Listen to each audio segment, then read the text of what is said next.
don't really know if that's a good idea, because once you cross Tommie, you cross Tommie.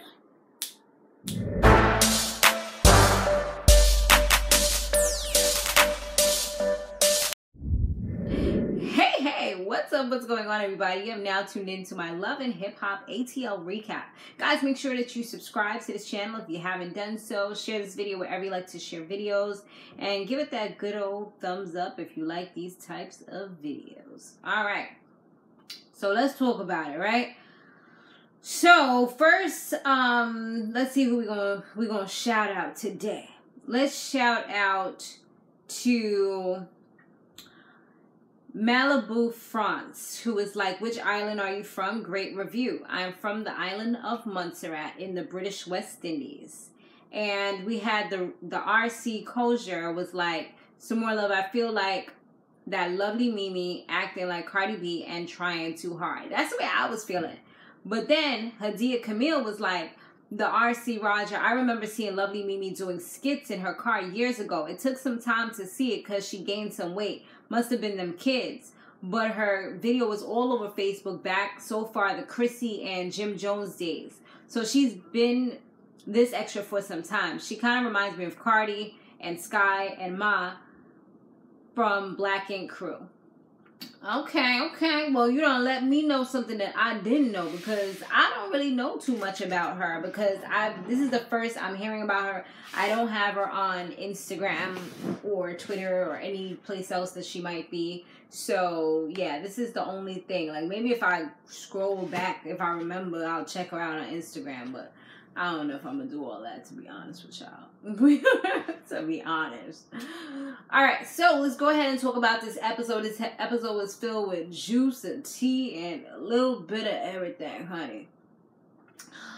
So we started off with Kirk, Stevie J, pretty much all the dudes. We have this other guy named Tango. We got Bobby V. We got Scrappy, Ernst. Like, all of them.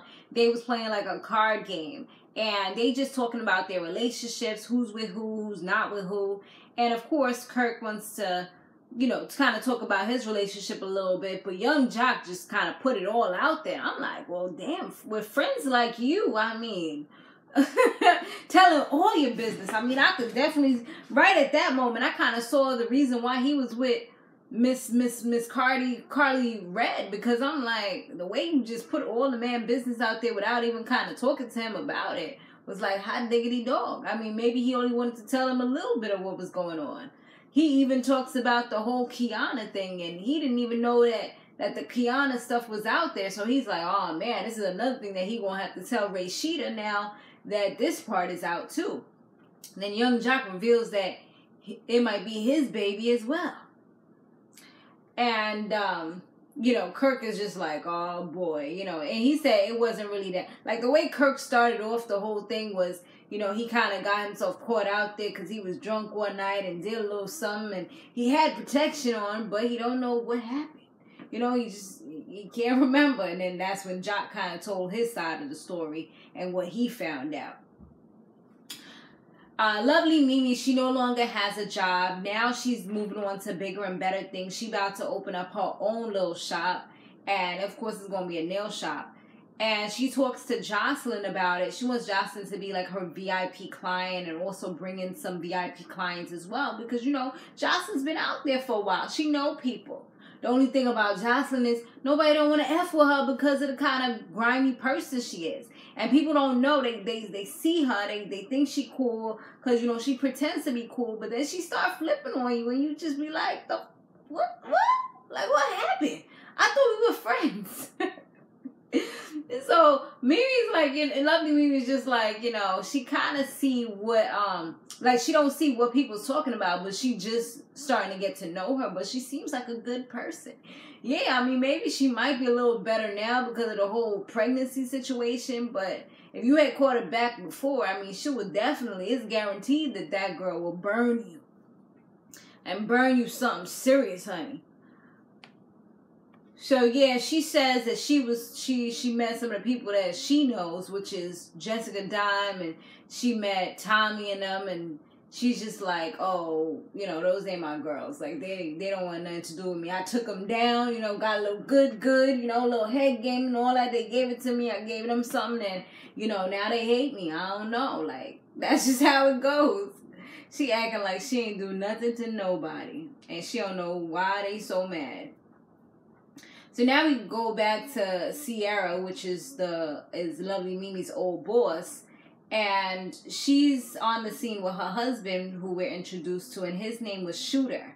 And he's a handsome looking guy. He got some nice, like, I love when locks are nice and neat. Oh my gosh. Yes. So yeah, he's looking all handsome and stuff. He was sitting next to her, and they met with Carly Red and Joc. Carly Red, she wasn't really talking to Joc because of his little reveal that he had that he could be the baby's daddy. She's just like, how could you be so stupid? Like, you know, I'm over here talking about this dude and you put yourself in it. So Carly Red pretty much tells both Shooter and Sierra the reason why her and Joc are having issues is because he might have fathered a baby for one of her, you know, and her friend is, like, in this mess with her husband. Like, pretty much puts all Rasheeda business out there without saying Rasheeda's name. And I'm just like, why? You know? Like, why are you doing this?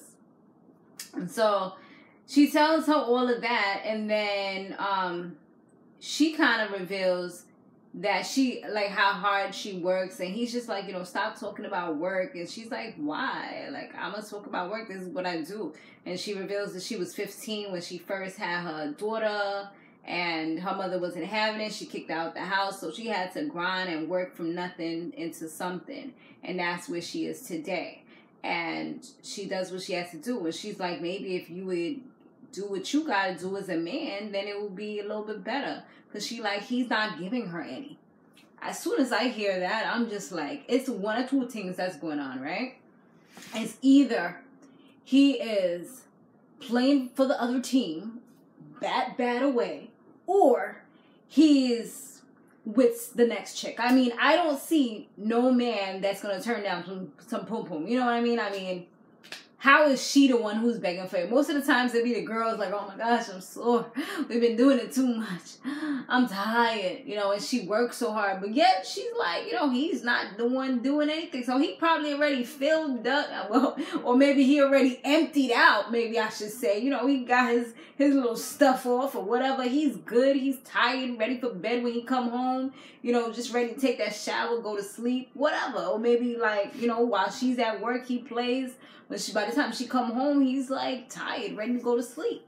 And that's pretty much what it seemed like was going down when I was hearing that. I'm just like, girl, where the flags at? Because you're not seeing the red flags. This ain't a red flag, but y'all get the picture. Like, girl, something ain't right. I mean, are you just trying to be naive? Are you trying to look past the problems?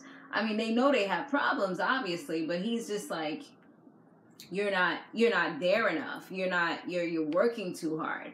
So pretty much trying to blame it on her for his infidelities. Joseline, she's creating a song, I think it's called Baby Daddy, or it's about Baby Daddy, or something like that. She said now she's good with Stevie J, but this is about like empowerment and about women that just get taken down by guys and just kind of used by them. And she just has like this amazing theme that she was pitching to Melissa. And Melissa, she's just like, okay, so, you know, like, I know there's some hidden agenda here. What is it that you want? And what she wants is she wants the girls to get reunited. She wants to get Tammy, and she wants to get Carly Red and Jessica and Tommie, and she wants to get everybody. Well, I don't think she said Tommie, but she wants to get the rest of them to be in her video to just kind of show how they could all be united. And she also, well, when what's her name? When Melissa mentioned Mimi, she was just like, oh no, I don't want her. I guess like they just like so, you know, against each other that she didn't even think like I want to put her in it. Nah, she's like, no, not her. I don't want her. But she wants the rest of them. And Melissa just kind of recapping the things that she did to each one of them. Like with Jessica Dime, she had a fight with her. She threw water in her face and threw a bag at her. With Carly Red, she blackmailed her. With Tammy, she said she wanted to mess up her pretty little face and pulled off her ponytail at the reunion. And with Tommie, I don't even know if she asked for Tommie to be there, because, you know, right now she's scared of Tommie. She done put Tommie in jail anyway, so yeah, I don't think she really want Tommie. But she just seemed like oblivious to the fact, like, oh, I'm changed now. Like, just because you changed don't mean that everybody gonna hop on your wagon now. Like, you don't have that big bus that Stevie J has that he be getting y'all to come on. Like, it don't always work like that. But Melissa is a good friend, so she goes ahead and she pitches that idea to them, and they just like, Tammy was like, I get it, but nah, I'll pass. And Carly Red was like, you know what, I do want to give her the opportunity to see this new and improved version of her, but I'm not going to go ahead and do this, though. Nah. But at least she seems a little more willing to maybe meet up with her one of these days. So I guess that's a step in the right direction. Lovely P is meeting up with Lovely Mimi and Mariah. And Lovely P, she feels like she kind of started off on the wrong foot. So now she wants to just kind of, not necessarily apologize, but just kind of talk to them. And I feel like she just put her foot in her mouth, because she says the reason why she said what she said about her being high and and Tommie being low, like, she really messed with the wrong one, though, because Tommie's not the one for that. Like, you can't even play with that girl because she's crazy. Like, we thought Joseline was crazy on the show. No, she topped her level of crazy. Like, you can't even mess with this chick. Like, you gotta get restraining orders on this chick because she's scary. She's an X-Men. We seen her do some crazy moves. I ain't never gonna forget that. Like, she did, like, some straight, like, X-Men, I'm about to, the blue girl type of moves. I forgot her name, but y'all know who I'm talking about from X-Men. So, she's just like... I'm thinking about it right now.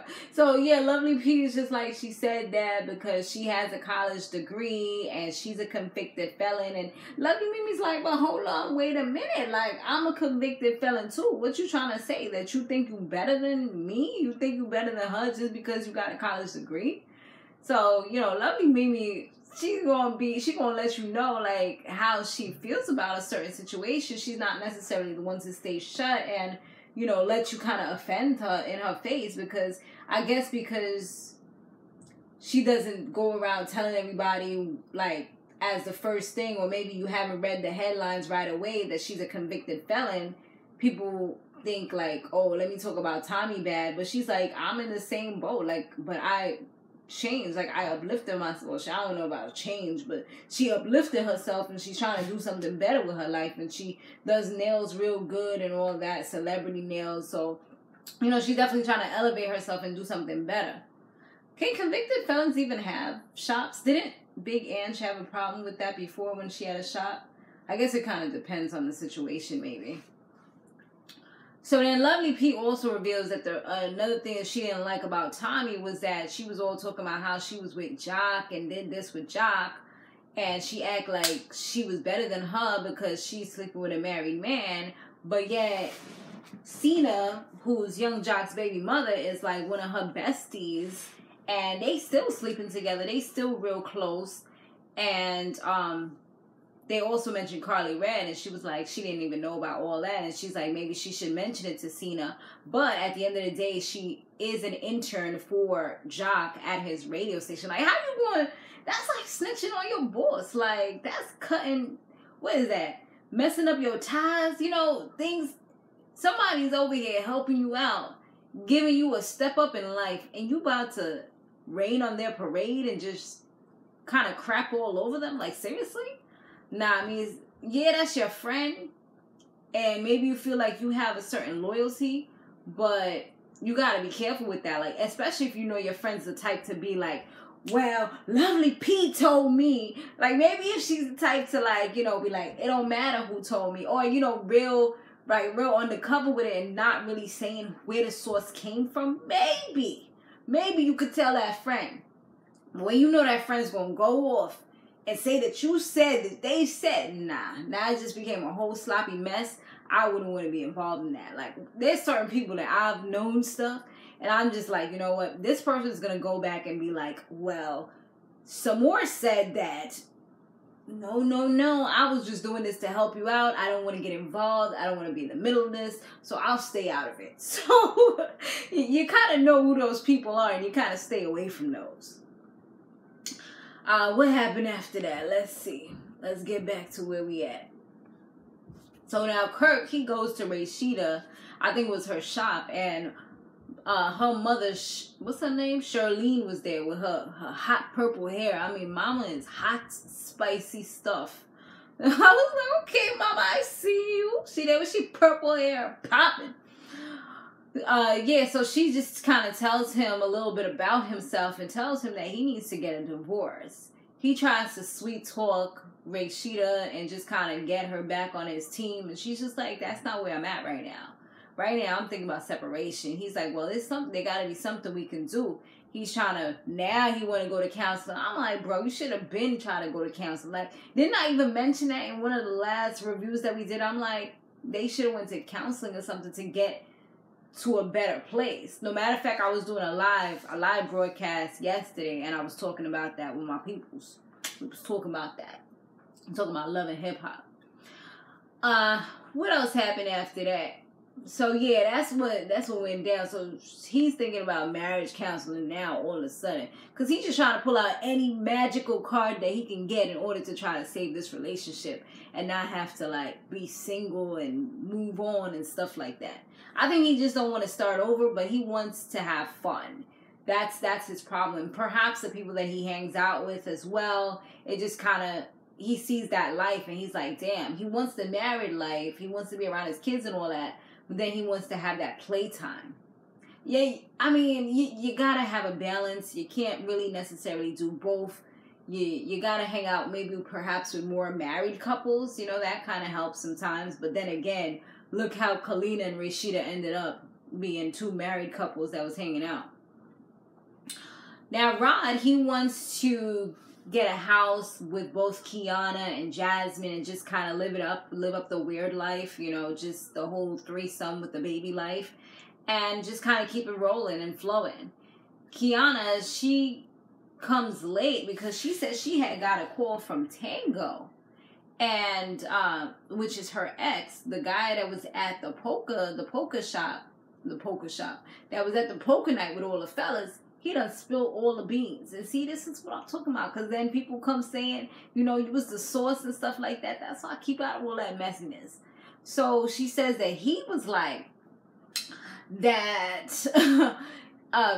pretty much her baby picture was rolling all around, being shown all around the table and everything like that. And it was because of Carly Red, because Carly Red was the one who took the picture. But I'm like, you're a liar, because you knew the girl was taking the picture, and you even said in the confessional that she's messy and all that, and you don't care what she do with the picture. Now all of a sudden you feeling some type of way because it got exposed to your man. That's why you feeling some type of way. Now you want to make a big scene about it, but you seem like you was all good with it at the time when it was happening. So that was number one. Number two, she also reveals like, oh, and he said that you slept with Joc, talking to Jasmine. Now Rod is like, wait, hold on, because this dude is supposed to be my homie. Like, what is going on? He said, so he asked, and she was like, no, I ain't never do that. And I'm just like, but why would Joc go around like making stuff up like that?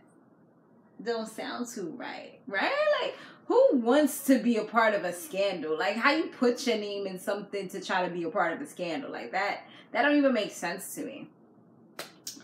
So then Mariah, let's go back to her story now, because after that we went back to that. Mariah meets up with Shooter, and we know Mariah, she's the, I guess she's the assistant for the nail girl, Serena, Sheena. What is that girl name? What the hell the girl damn name is? Y'all know who I'm talking about. I think her name is, I'm getting these names, y'all. I got introduced to quite a few people today. Sierra. Okay, that's who I'm talking about. So gets introduced to Sierra. I mean, she meets up with Shooter, who's Ciara's husband. And she was all like flirty with him. And I'm like, I seen it coming. I was looking and I'm just like, see the scantily little dress she had on there. It was like some little lace up thing. And I'm like, yeah, I know that I know. This ain't looking too good. They in a undisclosed location in the middle of nowhere, just parked cars. And she tells him that Ciara is just doing too much. She's not getting paid what she needs to get paid, and he needs to give her the money that he's supposed to give her. So I guess she's kind of like blackmailing him in a sense, or she's kind of like his call girl, or he's like her sugar daddy, but he's not that old, so I guess you can't really, categorize him as a sugar daddy. But yeah, he's giving her money for sex, and he not even just money for sex. He giving her stacks. I mean, that scene just kind of made me reconsider like everything that I've been doing wrong in life. Like, hold on. Like, I think I've been messing with the wrong type of people because that money right. Alright, I'm about to be like Samore. You're giving up your morals and values to be on Love and Hip Hop to be like you aspiring to be like these hoes now. But I was saying, did y'all see them that stack? The stack was like this. The stack was like of money. Like, seriously, how much money was that? I don't know if it was all ones. I don't know if it was 50s. I don't know if it was hundreds. If that's hundreds, like, she good. Like, if every time they meet up, he give her money like that. Like, I damn kill somebody. My man is giving you that kind of money. Are you out your damn mind? Nah, that means you taking money out of my family's pocket. Nah, something ain't right. So yeah, that's what was going down with them. And he says that he ain't mean to really get caught out there, but they hang out and stuff. So he's got to try to keep her quiet so he don't lose his family. So yeah, he paying her off, and she's putty in his hands. I mean, or he's putty in her hands. She kind of is holding the torch right now. She's able to light up everything if she wants to. But right now, she good because she getting that money. So this is the married man that she said she was with. But it looked like she about to F herself up because y'all saw the coming attractions for the next one where she ended up telling Lovely Mimi, and Lovely Mimi ended up blustering and blouting out and shouting out everything about those situations. Like, oh, that's why your man is sleeping with your assistant. Whoa, that's the thing. That's why you gotta watch out with what you tell people. You can't be telling people everything, especially when it's something like that. Like, you don't really know who you close with. But you gonna learn. You gonna learn who you can trust and who you can't trust. Rod and Jasmine, they meet up with Young Joc and Carly Red. And Jasmine, she says that she's gonna take Kirk to court, and Joc is just like, I'm not his spokesman. You don't really need to tell me about all that. It's whatever. But he also, she just comes straight out and she was like, did you say you effed me? And he was just like, damn, I didn't know she was going to find out about this. Let me clear this up. Let me kind of fix this up right quick. What I meant was, there was one foggy night. He had to give us a story time. There was one foggy night when I was just drinking. Things was kind of cloudy. I don't really remember the girl like that, but I know her name was Jasmine, and I know she looked like you, so it could have been you, but I'm not really sure. Like, all of a sudden, dude done switched up his story when all this time he was talking about it was Jasmine. I slept with Jasmine. That could be my baby. Like, running around town telling everybody this.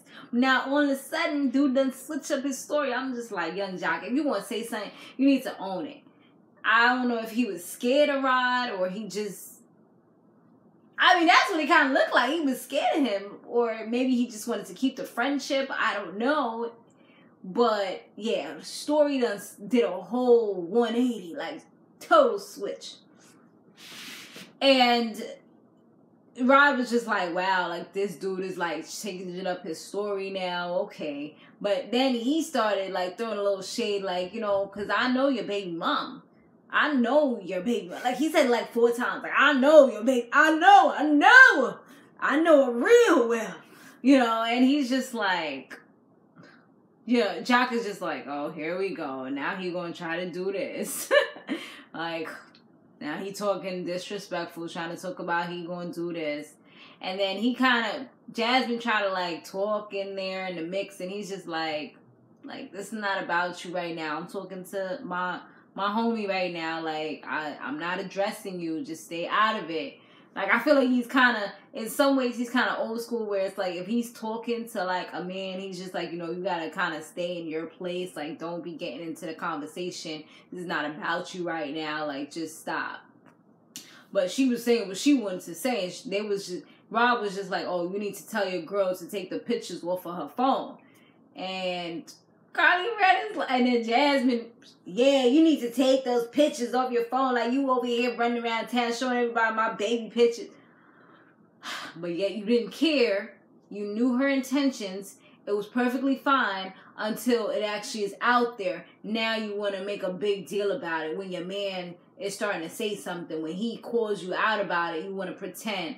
Like, I don't trust that girl with a 10-foot rod. Like, seriously. You could be all the way over there, and I still wouldn't trust you. Like, seriously. I'm just saying. And so, yeah, he tells her that. I mean, she starts like, oh, yeah, you acting like it's a hee-hee ha-ha. She's like, it is a hee-hee ha-ha. Like, who's going to make me take the pictures off? What are you going to do? You going to take my phone? You know, she's just like, you can't. She's what Carly Red was pretty much doing without doing it. It's like, you can't get them. Yo, Carly Red could be real funny sometimes. She was like, it is a hee hee ha. Oh my gosh. So they try to fight, but you know, security guards was there. One of the last good scenes that they showed was Lovely P invites Tommie to the spots, just kind of make up with everything and just kind of get back on the right page. In my head, I'm just like, I don't think this is a good idea. I don't know if this is a good idea, because this girl is like kind of unpredictable. But you don't know yet, but you're going to learn. We're going to see. So I see Tommie coming in, you know, she got her little sexy lingerie on. The other girl, I guess she was naked because, you know, she got the spa treatment, maybe getting the massages and all that. She just got a little robe on. She about to get her feet done. So she comes in and she's just like, she just seemed weird. Like, she seemed like she was drunk or something when she came in, or like she was under the influence or something. She sits down and they start talking.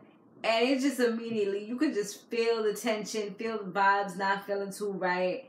And Tommie was just like, still holding on to the fact that she said that she was high and she was low.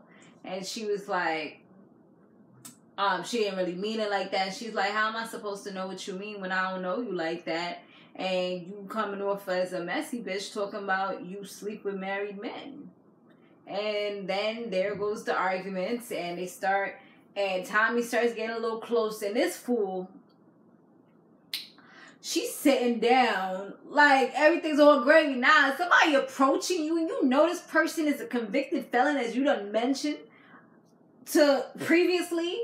You want to sit there and let somebody run up on you like that? You want to sit there and let somebody even walk up on you like that? Nah, you got to be on guard. You got to be ready. Even the girl that was doing her toes got up like, you know what? I ain't going to get hit in the crossfires. I'm getting up. Maybe she watched Love and Hip Hop, and when she saw the girl's face, she already knew what was about to go down. So she started, but then she was like, nah, let me move, because I ain't about to get hit right now. Somebody going to have to pay me. So she moves out the way. Tommie, what she do? She starts going, and security guard came. She looked like she got a good one though, because she picked up something, like some glass, something. Like, this girl is crazy. She picked up some glass, threw it at Lovely P, and the security guard looked like he got a little hit too. Feel sorry for them, but then I know they kind of like their job as long as they don't get hit too hard or with nothing crazy, because they got to see some boobies and some titties, like some titties and some booties flying everywhere, like just all out there. I mean, they was seeing some goods. That's gonna be the next job. You're gonna aspire to be a lovely, loving hip hop security guard. That's gonna be the next job fellas gonna want, so they can see some booties and some titties. But yeah, they was like just grabbing them, and one of them had to kind of pull Lovely P to the side because I mean, homegirl was pulling on her wig, and it was just kind of bad. It was funny though. But yeah, that was pretty much the end. I mean, they showed another scene with Joseline kind of walking in, but that was stupid. So that was pretty much the cliffhanger right here. Yeah, but that was pretty much it, guys. Thanks for watching. Let me know what y'all thought down below. And we're going to rock with this next week. Be sure to stay fabulous, live free, and soar limitless. I'll see you in the next one. Later.